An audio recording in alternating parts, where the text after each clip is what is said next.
భద్రాద్రి కొత్తగూడెం జిల్లాలోని 7 మండలాల్లో మూడో విడత పంచాయతీ ఎన్నికలకు సర్వం సిద్ధం చేశారు. ఇక బుధవారం ఉదయం 7 గంటల నుండి మధ్యాహ్నం 1 గంట వరకు పోలింగ్ జరగనుంది. ఇందుకు సంబంధించిన ఏర్పాట్లు పూర్తి చేశారు. మూడో విడత పంచాయతీ ఎన్నికలపై భద్రాద్రి నుంచి మా ప్రతినిధి నవీన్ మరింత సమాచారాన్ని అందిస్తారు. గ్రామ పంచాయతీ ఎన్నికల మూడో విడతకు సంబంధించి ఇటు భద్రాద్రి కొత్తగూడెం జిల్లా వ్యాప్తంగా కూడా ఎన్నికలను సజావుగా సాగేందుకు అధికారులు మొత్తం చర్యలు తీసుకుంటున్న పరిస్థితి కూడా ఉంది. ముఖ్యంగా మనం చూసుకుంటే ఏదైతే మొదటి మరియు రెండో విడత ఎన్నికలు పూర్తి కావడంతో ఇటు మూడో విడత ఎన్నికలను కూడా శాంతియుతంగా జరిగేందుకు ఇటు పోలీస్ శాఖ కావచ్చు, లేకపోతే సజావుగా జరిగేందుకు ఇటు జిల్లా కలెక్టర్ జితేష్ వి పాటిల్ కూడా అధికారులను సన్నద్ధం చేసిన పరిస్థితి కూడా ఉంది. మొత్తం 156 పంచాయతీలు 1340 వార్డులకైతే ఈ యొక్క ఎన్నికలు నిర్వహించేందుకు నోటిఫికేషన్ విడుదలైన నేపథ్యంలో ఇప్పుడు ప్రస్తుతానికి 145 పంచాయతీలకు 1071 వార్డులకైతే ఒక ఎన్నికలను నిర్వహించేందుకు అధికారులు సన్నద్ధమయ్యారు. దీంట్లో ఏదైతే జూలూరుపాడులో కోర్టు తీర్పు వలన ఒక సర్పంచ్ మరియు 10 వార్డులకైతే ఎన్నికలు ఆగిపోయిన పరిస్థితి కూడా ఉంది. 10 సర్పంచులు ఏకగ్రీవం అయ్యాయి. అదేవిధంగా 245 వార్డులకు సంబంధించి అవి కూడా ఏకగ్రీవం అయ్యాయి. మొత్తం 3 వార్డ్స్లో నామినేషన్ దాఖలు కావడంతో ఇప్పుడు మిగిలినటువంటి 145 పంచాయతీ సర్పంచ్ ఎన్నికలు, అదేవిధంగా 171 వార్డులకైతే ఎన్నికలు నిర్వహించేందుకు అధికారులు ఏర్పాట్లు చేస్తున్నట్టుగా కూడా చూడవచ్చు. అయితే మనం విజువల్స్లో చూసుకుంటే ఏదైతే ఈ యొక్క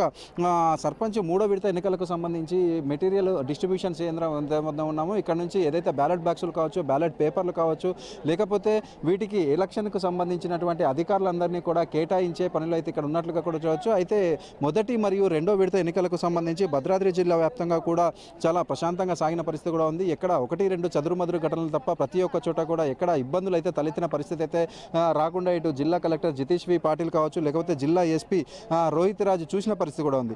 ఈ నేపథ్యంలో మూడో విడత ఎన్నికలను కూడా ప్రశాంతంగా నిర్వహించేందుకు వీళ్ళైతే ఏర్పాట్లు చేస్తున్న పరిస్థితి కూడా ఉంది. ఎక్కడ కూడా ఏ ఒక్క ఓటర్ కూడా ఇబ్బందులు తలెత్తకుండా ఉండేందుకు వీరు అన్ని విధాల ఏర్పాట్లు చేసినట్టు జిల్లా కలెక్టర్ తెలిపిన పరిస్థితి కూడా ఉంది. అయితే ఇప్పుడు మూడో విడతకు సంబంధించి ఇటు లక్ష్మీదేవిపల్లి, సుయాతనగర్, టేకులపల్లి, ఇల్లందు, ఆళ్లపల్లి, గుండాల, జూలూరుపాడు ఈ ప్రాంతాల్లో అయితే ఎన్నికలు మూడో విడతలో అయితే జరగనున్నాయి. దీనికి సంబంధించి అయితే ముఖ్యంగా మనం చూసుకుంటే ఏదైతే 3 వార్డులలో అయితే నామినేషన్స్ దాఖలైన పరిస్థితి లేవు. దీంట్లో ఆళ్లపల్లి మండలానికి చెందినటువంటి అడవి రామవరం గ్రామ పంచాయతీ అదే 1వ వార్డుకు సంబంధించి అక్కడ నామినేషన్ తిరస్కరించబడింది. అదేవిధంగా మనం చూసుకుంటే 3 మరియు ఇల్లందు మండలం బోయతండాలో 6 వార్డులకు సంబంధించి నామినేషన్లకు సంబంధించి అక్కడ నామినేషన్ దాఖలైన పరిస్థితులు లేవు. దాంతో అక్కడ ఎన్నికలు అయితే జరగట్లేదు.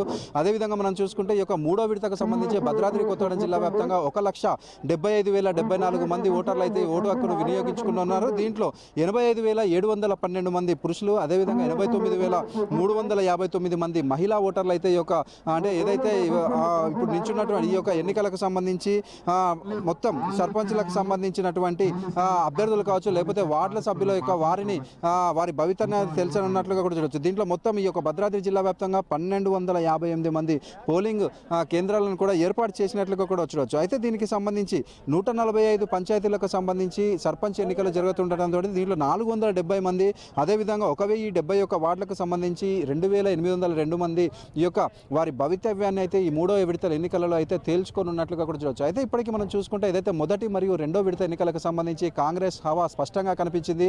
రెండో విడతకు సంబంధించి కొత్తగూడెం నియోజకవర్గానికి సంబంధించి ఇటు సిపిఐ పార్టీ మాత్రం ఎక్కువ స్థానాల్లో గెలుపొందింది. దానికి పోటాపోటీగా కాంగ్రెస్ పార్టీ కూడా గెలుపొందిన పరిస్థితి కూడా ఉంది.